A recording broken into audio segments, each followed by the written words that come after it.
welcome to another tutorial video. Today's one is showing you how to create a simple channel shaker card. So there's tons of different types of shaker cards, but I really do enjoy channel shaker cards, and I thought this month's stamp club of stamp club number 28, which is called Good Times Ahead, has a couple of wreath designs in it that give you the dies that allow you to kind of create this sort of a channel shaker card. You can easily do this with any nesting dies that you have in your stash, but I thought it'd be nice to show you with something that's actually got a stamp design to go with it, so I can show you how you kind of line it up to go behind as well. I mean, I don't have like an expert way of lining it up. I'm just going to show you the way that I line things up when I'm doing a shaker card like this, or when I'm doing any kind of shaker card where I really want something to be lined up in a specific position behind the aperture. So it might help you for those kind of shaker cards as well. But the tutorial is specifically going to be on how to create this kind of channel sort of shaker card. I didn't put much in this shaker card. It is quite sparse with the shaker bits because I used quite a low profile foam tape on it. So I thought for the tutorial version, when we're recreating this, I'm going to use a thicker foam tape and possibly put a few microbeads in there as well, so it shows you like the difference between less confetti, maybe a bit more confetti because you've got that extra height of the foam tape, and using some microbeads really helps the confetti to move around in there as well. So it's going to be a little bit of a comparison on what two cards would look like with different heights of foam tape as well. But the actual stamp club that we're going to be using parts of is the Good Times Ahead, and we've got these gorgeous like wreath designs and stuff in there, and lots of sunshines and rainbows, beautiful florals. I love this rainbow kind of heart in there as well, and lots of uplifting sentiments. And for the one that I've already done, I've done "You're Doing Great," but we probably could fit one of these other sentiments in the centre of the wreath as well, so we'll have a look at that when we get to it too. And then the great thing about Tonic Stamp Clubs is they have coordinating dies to go with them.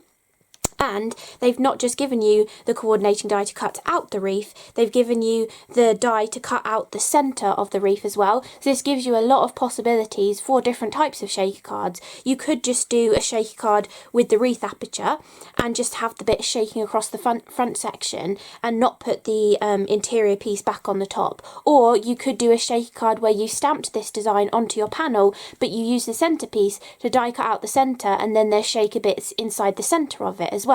Or you could do this exact same idea, not necessarily using the channel version of it, but using the ability to line a stamped image up perfectly behind a shaker aperture to do something with the sunshines, or this one, or the half sunshine, or the little rainbow as well. So hopefully this tutorial will just be useful in general for kind of lining up stamped images behind an aperture when you're trying to create a shaker card with them as well. So the first thing we're going to do is take a panel of card, and I have lots of pieces cut next to me in my favourite kind of size. So I've got my panel of card. Then I'm going to take my outside of my wreath die, and I'm going to place that onto here. If you want to, you can bring up your die to your stamp, line it up. You can usually work out with maybe one poking out, it's going to have to go up like that, isn't it? One poking out leaf over there is usually a good indicator of where to line it up. So you could, if you want to, line it up like that, go, yes, I want it that way up, because this one, I just cut the aperture and moved the wreath round to whatever position the aperture was in. But if you want to, you can line that up with the stamped image, and I say, look for this pointy out leaf here, and you can see that lines up on the left hand side next to this tulip. So if you line it up that way, then if we want our wreath to be this way up, we can then just pick our die up, move it across to our panel, and we know that that is then going to be that way up in that aperture when we die cut it. So I'm going to get a couple of little pieces of removable tape, place that into position. Now if you wanted to, you could possibly have like stamped your wreath onto here and then use the die to cut it out, and then you could cut the centre of it out as well, and then you'd also have a stamped wreath perfectly die cut as well. You definitely could do that, but for the previous card that I made and for this one, I'm literally just going to take the central piece and put it in the centre, not worrying about how it's lining up or anything. We literally just want that central piece. But if you did want to get an extra wreath out of of this, you could definitely have already stamped onto this panel, line the outside one up with it, and then line the inside one up with it. Then we would get the aperture and the interior piece that we want for this card, but you would have an extra stamped wreath as well for another project. So you definitely could do that too. But for this and for time and everything, we will just do this way round. And I have already stamped and coloured my wreath to go behind our aperture as well. So let's move this over and bring the tangerine in. And then we can run this through.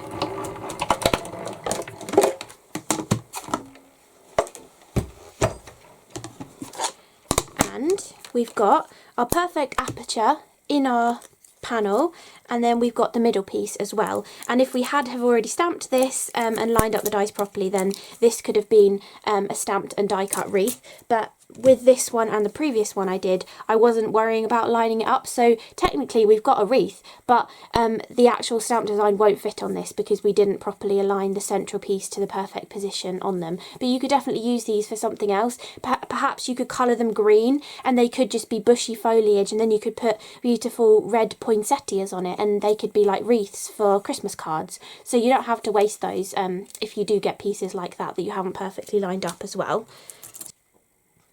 So now we've got our two pieces die cut. I've also already got my stamped and coloured image, and as I was lining up the die on the aperture to be exactly the same orientation as the stamped image here, I can just place my stamped image in that same position, and then I know that this aperture will go straight over the top here. So what we want to do next is hold this up and make sure that that is perfectly aligned how we want it to be. Then we're going to take our scissors, and any of this excess, we're just going to trim it off. So we're going to trim around this, but we do want to leave a decent amount here because this is going to help us later on if we've got a little bit of extra space there. That's really going to help us. So what we're going to do is, now we've trimmed that down a little bit, you can see it's more in like a square in the back. We're then just going to make sure that that is definitely aligned where we want it to be. So just wiggling it around, making sure we've got an even white border all the way around. And then we're going to hold that firmly and flip it over. Then we're going to take a pencil and we're going to draw around that whole square piece.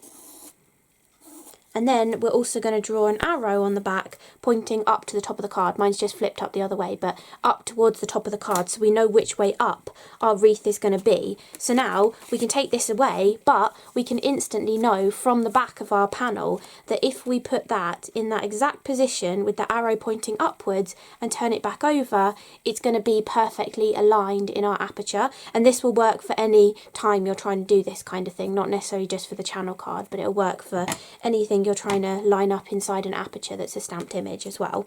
So that's the first step. Then we want to add our acetate in the centre of our aperture.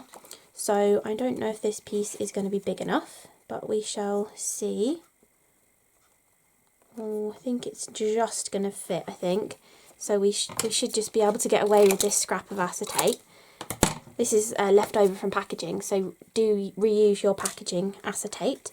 Then I'm just going to run a little bit of glue around the perimeter of this here, just so that all of these little fine fiddly pieces will get stuck down nicely.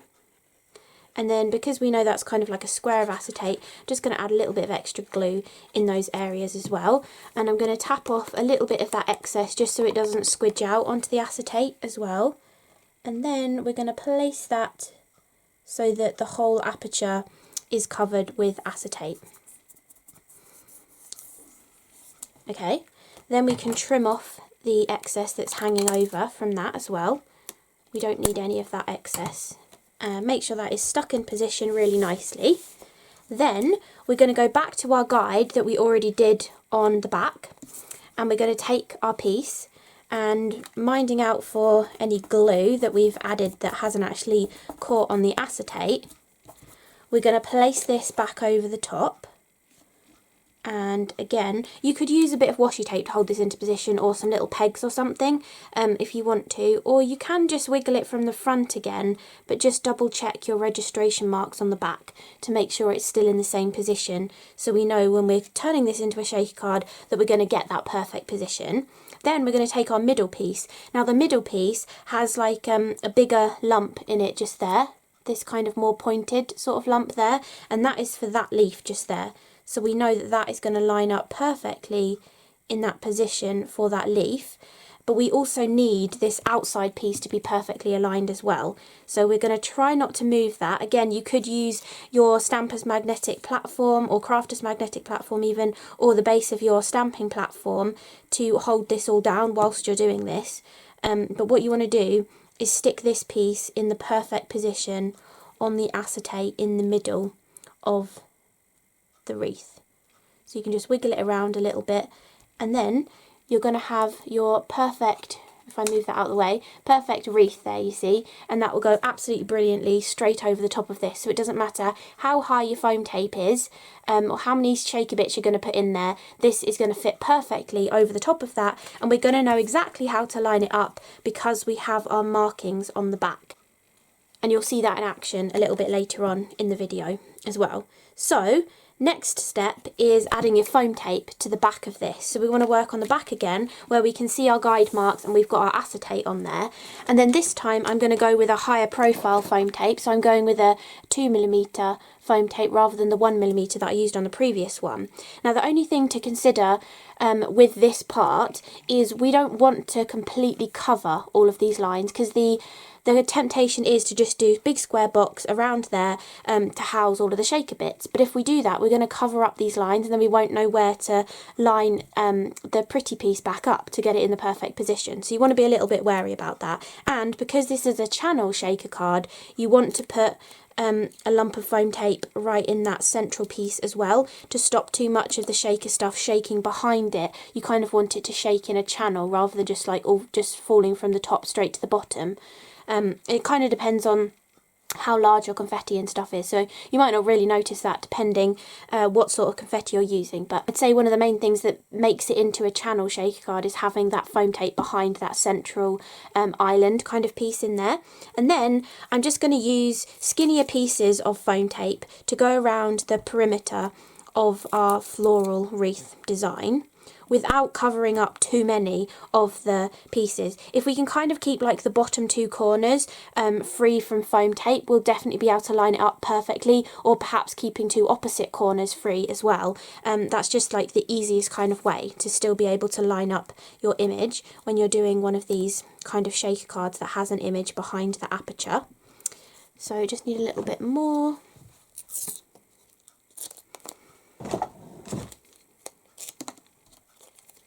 And get some more skinnier pieces as well, and keep going around the whole perimeter of the wreath shaker. We will also want to add foam tape to the rest of the card so that it will become flat when we add it onto our card blank as well. So if I just finish off this section here, we're definitely going to want to add probably one strip there, and then another piece that we've cut down a little bit along the bottom as well. And the good thing is, any of these areas that we're wanting to leave free, we can come back in later and slide a bit of foam tape in there underneath you know, this panel once we've stuck it on as well. So if we go like that, then if we look here, we can get away with putting a piece there because we can still see that guideline.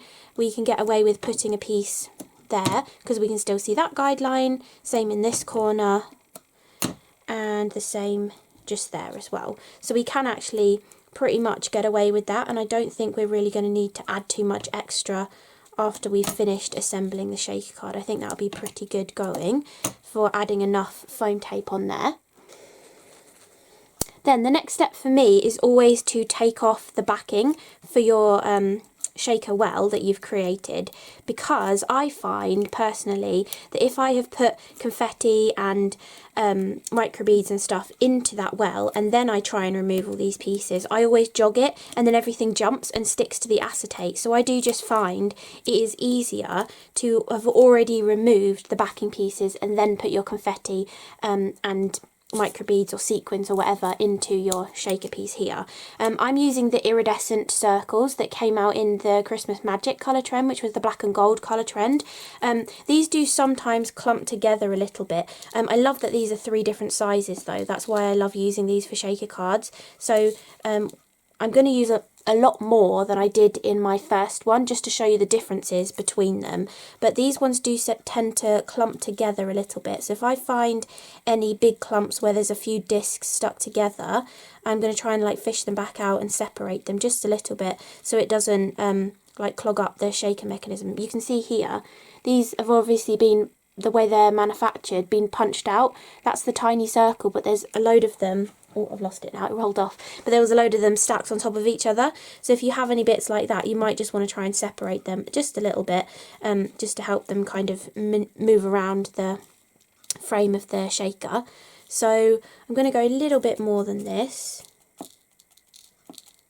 just because I really want to show the difference of having a thicker foam tape allows you to add more elements in there, and I also just want to show you the difference between adding not so many elements or more elements as well. And I do recommend, if you're going to be adding confetti or sequins or anything over the top of a stamped image in a shaker card, that you're going to want to use something that is iridescent or clear so that you can still see through them. You can see here, when this particular confetti goes on a black surface, it really shines gold, whereas when it is just on the white, if I shine the white underneath there, you can see it goes more iridescent. So it works really nicely for this kind of a shaker card. So do double check that kind of thing, because I had fished out Opal cream to use, which was an exclusive one from a craft kit, but they have actually had some extra pots on the website and they've been selling it for like, I think it was like $1.50 for one of these pots. So I did stock up on a few of them. But the only thing about the Opal cream for this shaker card, they're solid, so it would obliterate the detail, whereas these are sort of like slightly transparent depending on how the light shines on them, but you could actually see the image through them when they're shaking in front of it, so you kind of want to bear that in mind. Then I do also love using microbeads. I have in the past used the prills that Tonic did a while back with some of the flower dies that they brought out, but there isn't a clear version and I want to stick with clear for this, so I've just got some clear microbeads. I haven't got many left, but I thought just a few clear microbeads will show you how they kind of help all of the shaker elements to move around a little bit more as well. So just a few of those, and you can see, because I've been careful with where I've placed them and I haven't been having to pick the foam tape off, you can see hardly any pieces have got on the sticky of the foam tape. There's just a couple of bits of confetti in the centre there. But I do have a tip. I mean, if you get microbeads on the foam tape, you've kind of got to get them off, because they're really going to make like a lump, or, you know, make a little gap where they are, because they're quite solid. They're mostly made out of glass, I think, so they're quite solid little things. But if you've just got a few bits of confetti, or you just want to make sure it's a more secure seal, just take some of your glue and run it along the foam tape, and that will just help create that better kind of seal. You can also do it for like corners. If you're not quite sure that the foam tape is butted right up against each other, you can just put a blob of glue in the corner. A piece of confetti will stick to it and it will completely block it up, and then you won't have any leakages in your shaker card as well. So I'm just going to put a little bit of glue on the perimeter of the foam tape just to help the decorative piece stick down. Then we want to take our beautiful coloured wreath. We're going to go this way up because that's the way we drew the arrow on, and this is the top of the card, so we're pointing towards the top of the card. And then we're going to use our guide, so we've still got those two corners visible, and we can also see the bottom edge here and the two sides down there. So you're just going to take your panel and you're going to line it up. So you're going to go with that top corner there, bring it down here. still lines up over there, and then that final side, it's still lining up with our guidelines. Now once that's in position, you can run your fingers around the edge of that shaker well just to make sure there's firm contact in there, and because we've got that island in the centre, we can rub over the centre to get good contact as well. So now, moment of truth. Hopefully if we turn this over, the wreath should be in the perfect position. So, and it is. So look how easy it is to create one of these kind of shaker cards. Now you can see here, it has got a lot more confetti in than the previous one. So if you put too much confetti in to one of these kind of cards, it will all bunch at the bottom and cover up your beautiful stamped design, which is why I do like to go on the more sparing side. But I wanted to show the differences between the two of these to show you can go really nice and subtle. And I kind of wish I put a tiny bit more in this one, and maybe put some micro beads in there to get that real good shaker kind of noise that you've got in this one. But you can kind of see the difference that it gives. So whatever kind of effect you're going for, really subtle, you can get away with a low profile foam tape. Or if you want to pack more in there and give more of that shaker feel, you can go for a higher depth of foam tape, and you can also go for some micro beads in there as well. So that's kind of like the two different versions. So I'm going to add this one onto a card blank. I thought I'd show you how to stick this on actually, because we've still got some leftover foam tape on here, but obviously this area there's no adhesive left because we've already stuck this piece of card onto any of the exposed adhesive. So we do want to put some more double-sided tape onto there to make that stick down onto our card blank properly as well. So if I just add a few pieces all over, pull the backing off of that, and then we are just literally placing it onto our card blank. And then the final thing is to add our sentiment, which you can definitely do that separately and then add it on. Maybe you want to stamp it and do a scribbly black border around it, cut it out, add it on afterwards. Maybe you want to use one of the dies from the set of dies that coordinates with it, or I've just found on the first card that I did, I just stamped it straight onto the card, straight onto this central section. Now this one, it's in a different orientation because I moved how I had placed, I intentionally placed the wreath for this one, so these tulips are up the right way, whereas this one I just placed the die on and decided, you know, which way round that wreath went after I'd already die cut the aperture. But for this one, we knew which way round the wreath was going, so it just means that these two central pieces are going to be different. They're in different positions, so we might be able to fit a different sentiment on there. So we've got good times ahead, we've got sending good vibes, that one doesn't quite fit. I like the you are amazing, I think that's a good one. Which one do I want? Because I did the you're doing great before. I think maybe I'll go with the you are amazing actually.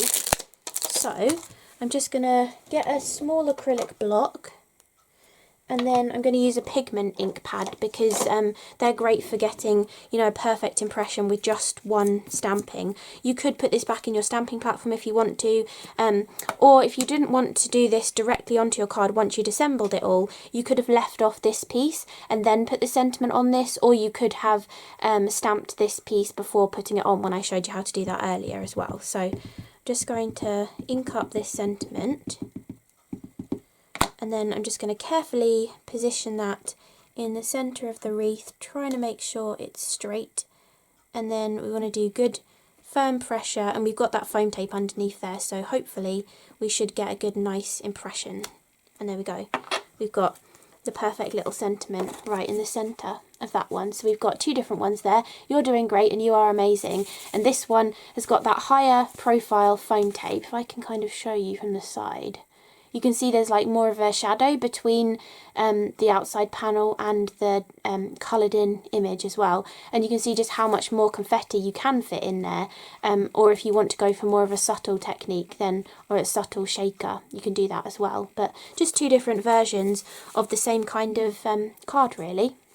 So I hope you enjoyed this tutorial video showing you how to create a channel shaker card and also kind of showing you how to line up a stamped image behind an aperture when you want a stamped image to be inside your shaker card as well. And you can definitely transfer these techniques onto nesting die sets that you have, other stamp clubs that you have as well, but specifically in this video I was doing this technique in conjunction with Tonic Stamp Club number 28, which is the Good Times Ahead, and there will be affiliate links in the description box below the video if you want to get hold of this set as well. But yeah, really hope you enjoyed the tutorial. If you want to see this set in more detail with a few more examples of cards that I've created with it, then do check out my up close video that went up yesterday as well. So thank you so much for watching, and I will see you again in the next video.